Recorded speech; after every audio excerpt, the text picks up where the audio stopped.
அவர் சாதிக்கும் ஒருத்தரை போதும் வந்து கடத்திட்டாருன்னு வழக்குங்க வழக்கு 2000 கோடி பண்ணிட்டாரு வழக்கு. சரி குஜராத்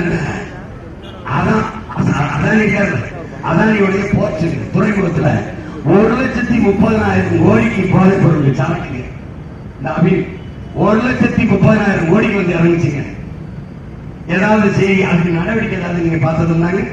அந்த 1,30,000 கோடிக்கு வந்த சரக்கை நாட்டுக்குள்ள விட்டீங்களா இல்ல கடலை கொட்டிட்டீங்களா இல்ல வந்ததுக்கு திருப்பி அனுப்பிட்டீங்களா? பாதுகாப்பு நீங்க கேளுங்க. பிஜேபி இப்பதான் மக்களை நேர் வடிவமாக வாழ்கிற தலைவர்கள் ஒரே ஒரு தலைவர்கள் அதானி போர்ட்ல குடிபட்ட அந்த 1,30,000 கோடி பெருமானம் உள்ள அந்த போதைப் பொருள் என்ன ஆனது? அது மட்டும் பதில் சொல்றோம். ஏன் இந்த சாபசரிக்கு நடவடிக்கை இருக்குது? அவன் முஸ்லீம், ஒரு இஸ்லாமிய பேர் வச்சு அது தொடர்புடைய தம்பி அமீர் அவர் தயாரிக்க அதனால விசாரணை. அப்ப அதை விசாரணை நீ நேர்மையாளர் அதை விசாரிக்கணும். அது இல்ல எங்கெங்க நீ அமலாக்கத்துறை சோதனை போட்டிருக்கியோ அங்கே மானம் கட்டவனை நீ காசு வாங்கிக்க. எல்லா இடத்துலையும் காசு வாங்கிக்க.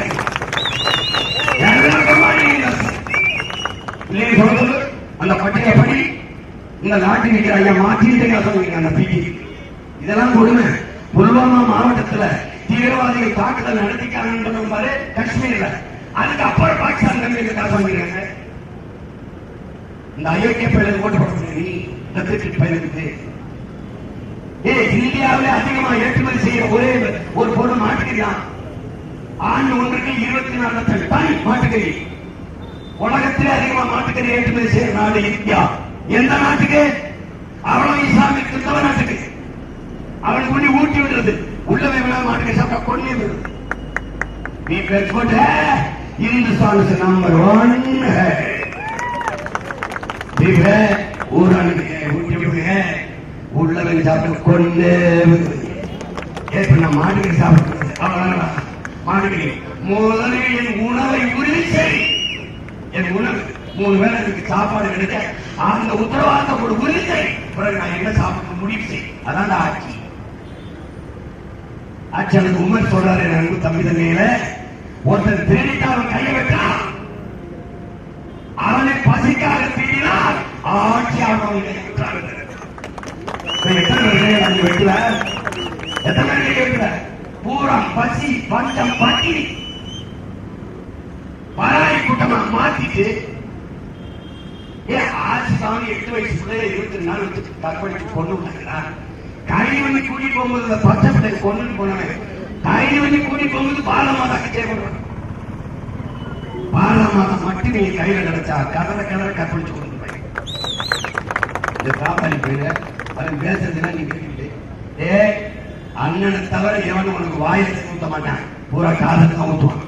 வளர்ச்சி, வேலை வாய்ப்பு, 15 லட்சம் டெவலப்பு, ஜெயிச்சிருவோம், பாரதமாதாக்கு ஜெயப்பட்ட சரி பேசப்பட்டு. நான் பாரதமாதாவின் மகன். பாரத நாடு பைந்தமிழர் நாடு. என் நாடு நவாலட்டு முன்னேறிட்டு பாரதமாதா வந்துருச்சு. ஜெய் ஸ்ரீராம். அதே கடவுளை கட்சி கோஷமாக்குங்க. எதுக்காக? கொடுமை. காந்தி சொல்றதுக்கு அவர் மதவாதி. இந்து மதத்தின் மீது பற்று கொள்வார்.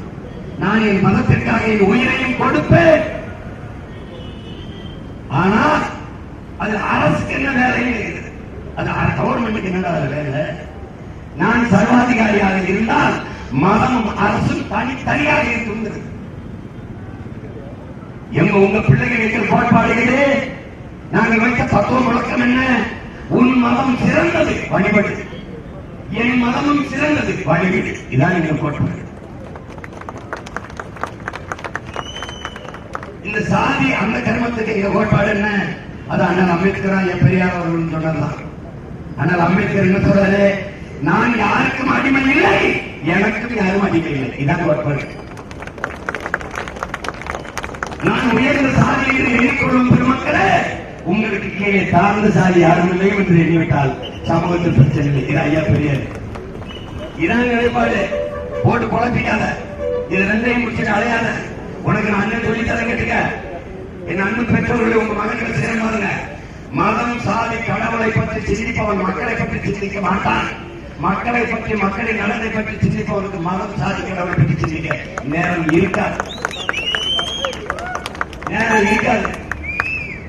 ஏன்னா மதம் சாதி கடவுளுக்கு அந்த உணர்ச்சியை தூண்டுவான். எதுக்கு நீ ராமர் கோயில கட்டி முடிக்கலையே, எதுக்கு அவசர சிறப்ப திறந்த? தேர்தல், பிகாஸ் தேர்தல், தேர்தல் தம்பி, தேர்தல். எதுக்கு சிலிண்டர் விலை 200 ரூபாய் வழக்குன்னு ஒரு போன மாசம் குறைச்சிங்க? தேர்தல் தம்பி, தேர்தல், தேர்தல்.